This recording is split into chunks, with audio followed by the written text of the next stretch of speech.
राम राम मित्रांनो, स्वागत आहे आपला सगळ्यांचा एका नवीन व्हिडिओमध्ये. आज काय कारल्याचा कालवण करायचे काय? हा, काळा मसाला भरून करायचा. हां हां हां. आणि कारली पण मस्त झाली बेल बरं का. हा, मस्तच करू ना आपण. कारण कसं आहे माहिती आहे का, मला एकतर कारल्याचा कालवण ना कडूपणामुळे ते आवडतच नाही. नाही, आपण आज ज्या पद्धतीनं करणार आहे ना, हां त्या कारली म्हणजे कडूच होणार नाही, कारण तसा मूळ गुणधर्म त्याला कडूच आहे. हां, पण जरा आज वेगळ्या पद्धतीनं करू म्हणजे कडू नाही होत. चांगला मसाला झणझणीत हा. झणझणीतच करू. रामदाचा काय झालंय? रामदासचा काय चालाय सायकलला, आता काल लायटिंग आणले तुम्ही. हां, तो सारखा त्या सायकली कशी मग काय चालाय का. चला मित्रांनो, आता रामदासचा काय झालंय पोहा आपण. रामदास हा सायकल हात घेऊन दाखवतो का? हा, आताच घ्या ना, दिसणार नाही. हां, तर मित्रांनो रामदासच्या सायकलला ना मस्त लायटिंग आणली. कारले आपण अशी मधोमध चिरून घेतल्या ती, आणि त्याच्यातला बी आहे ना, बी काढून घेतलाय. त्या कारल्यामध्ये आपण थोडं लहानला मीठ आणि हळद भरून अर्ध्या तासासाठी भिजत ठेवणार आहे, म्हणजे कारल्यात नाही का कडू होती नाही. भिजत ठेवायला का त्यात? हा, थोडे म्हणजे अर्धा तास आपण मसाला तयार करतो तो पाण्यात भिजत घालायचं. मग तोपर्यंत आता मसाला तयार करून घेते. हा, तोवर मसाला काढून घेते ना वाटा. बरं. मसाल्यासाठी थोडा सुका खोबरा आपण भुजून घेणार आहे. आणि खोबरा बुजून घेतो भारी लागत आहे ना. हा, मग आणि काळा मसाल्याला म्हणजे बरंचसं भुजूनच घ्यायला लागत आहे ना.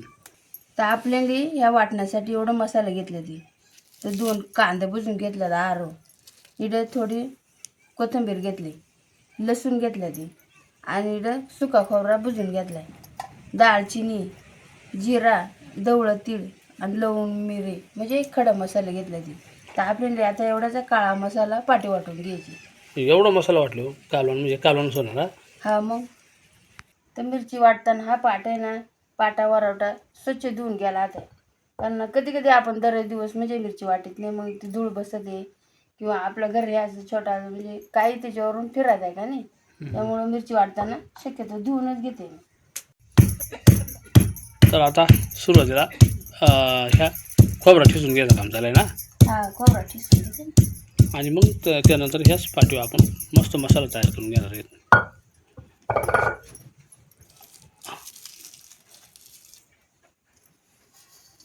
तर मित्रांनो, एवढा मसाला आता आपण वाटण्यासाठी घेतलंच, याचा मस्तपैकी काळा मसाला तयार होणार आहे.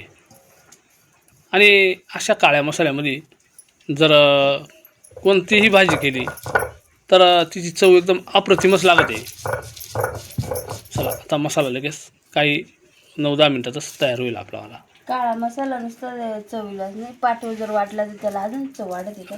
काळा मसाला ना, आणि काळा मसालाच मटण सुद्धा लय भारी होत आहे ना. हा, काळा मसाल्याशिवाय मटण खायचं. आणि काळ्या मसाल्यातला मटण खायसाठी भरपूर लोक आपल्याकडे येतात नाही का कधी कधी. हा, पाट्यावरचा मसाला आता पाट ह्या दुर्मिळ चालेल ना, हे भेटत नाही का. भेटतच नाही आता, इकडे घ्या गेलं तरी जाता पाट शिकतो कुठं भेटत. तर मित्रांनो, हा झाला आपला काळा मसाला तयार. बरं, आता या मसाला तयार झाला आहे, मग आता काय करायचे पुढं? आता हा मसाला आहे ना आपल्याला या कारल्यामध्ये भरायची. त्या कारल्या आपण अर्धा तास झाला भिजत घातली होती. हां, त्या आपण आता याच्यातून काढून घेणार आहे, म्हणजे कारली एकदम निर्मळ होत्या ती आणि कडवी होती नाही. तर आता हा मसाला आपण याच्यात भरून घेऊ ना.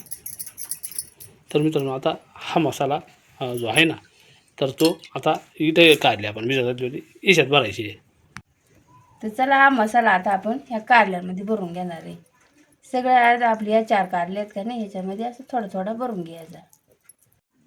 आपण आता कढई चुलीवर तापाय ठेवले, तर ती तापले मस्त. आता आपण त्याच्यात थोडंसं तेल टाकून घेऊ. तेल सुद्धा असं थोडं मस्त गरम होऊन द्यायचं, म्हणजे मग फोडणी चांगली बसते. तर तेल पण तापलाय मस्त, त्याच्यात आपण थोडासा कढीपत्ता टाकून घेऊ. तो थोडासा असा चांगला हलवून घ्यायचा,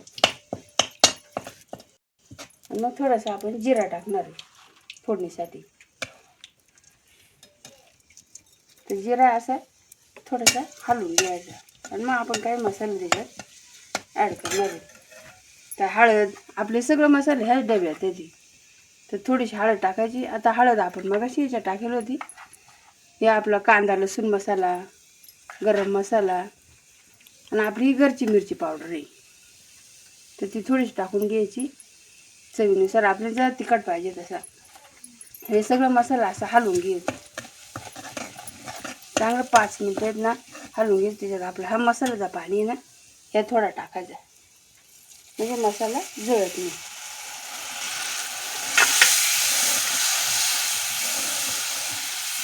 फोडणी मस्त होते आहे ना. या 2 मिनिटं आता आपण असंच राहून देऊ म्हणजे त्याला चांगला तेल सुटला का मग भारी दिसत आहे खायला चवीला भारी टाकत. तर आपण ह्या मसाल्याची फोडणी घेतली होती तिला मस्त तेल सुटलं आहे. मस्त अशी ग्रेव्ही तयार झाली ना. हां ग्रेव्ही भारी झाली. आता आपण ह्या ज्या कारले भरून ठेवल्यात का नाही मसाला भरून त्या आपण एक एक असं सोडून घेणार आहे.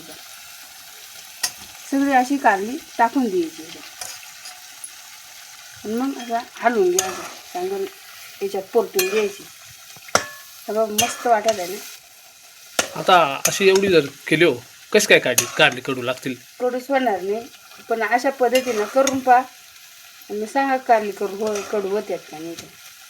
आणि आता आपल्याला पाहिजे तसा आपण पाणी टाकायचं जसं आपल्याला रसा पाहिजे तसा. तर मित्रांनो पाणी पण आम्ही याच्यामध्ये गरमच केलं आहे. ह्या टायमाला आम्ही गरमच पाणी वापरणार आहे. ते पाणी तापून ठेवलं होतं कारण आणि चवीनुसार थोडा मीठ टाकायचं कारण आता आपण आधी भिजत घातलं तेव्हा मीठ टाकेलच होतं ना. हां मग थोडंसं मीठ टाकायचं. मीठ काही जास्त नाही टाकायचं मित्रांनो. पाहिजे तर खरड झाली तर हळदी झाली परवड्यातून खरंच नाही ना. खरड झाली तर आवड होत आहे ना. तर अशा पद्धतीनं पहा मित्रांनो किती मस्त अशी काढली. आता पाहिजे असं आपण गरमच पाणी ओतलं याच्यात आणि रसा पण मापात आपण 2 माणसांच्या मापातच. आता ह्या आटून थोडासा कमी होईल ना. हा मग शिजायला लागते ना आपण उमून घेतली ना काही उमून घेतात ती. आता झाकून ठेवायची. हा थोड्या वेळ झाकून ठेवायची अशी तर 10-15 मिनटं का अर्धा तास तर त्या मस्त शिजतील. हां झाकून ठेवली झाले आपला रसा तयार नाही का खाण्यासाठी. कारली चांगली शिजली ना तर त्यात अजूनच कडू लागते नाही. हां हां हां. तर मित्रांनो कारल्यांच्या बऱ्याचशा रेसिपी आहेत. त्यातल्या काही रेसिपी मी आपल्याला बनवून दाखवल्यात काही बनवायच्या राहिल्यात आपल्याकडून. पण आज पण ही रेसिपी आपण काळ्या मसाल्याची बनवली. तर मित्रांनो नक्कीच अख्ख्या रेसिपी आपल्याला आम्ही बनवून दाखवणार आहे ती. तर चला मित्रांनो आता कारल्याचा कालवण आपण पण खाऊन पाहू. आता आमची पंगत बसली जेवायला. मित्रांनो कारल्याचा गुणधर्म कडू राहतोय पण मग अशा पद्धतीनं केलं ना तर कारला एकदम व्यवस्थित होत आहे. तर कारल्याचा कालवण पण एकदम मस्त झाला आहे मित्रांनो याने करायला. आणि हा एक छोटा व्हिडिओ हा एक रेसिपीचा व्हिडिओ आम्ही आपल्यासाठी बनवायचा प्रयत्न केला मित्रांनो. कसा वाटला व्हिडिओ नक्की आम्हाला कमेंटमध्ये सांगा. आपण जर चॅनल नाही नसेल ना तर चॅनलला सबस्क्राईब करीत चला. एक लाईक करा हाईप पण करा. पुन्हा एकदा जय हिंद जय महाराष्ट्र. या मित्रांनो जेवण करायला.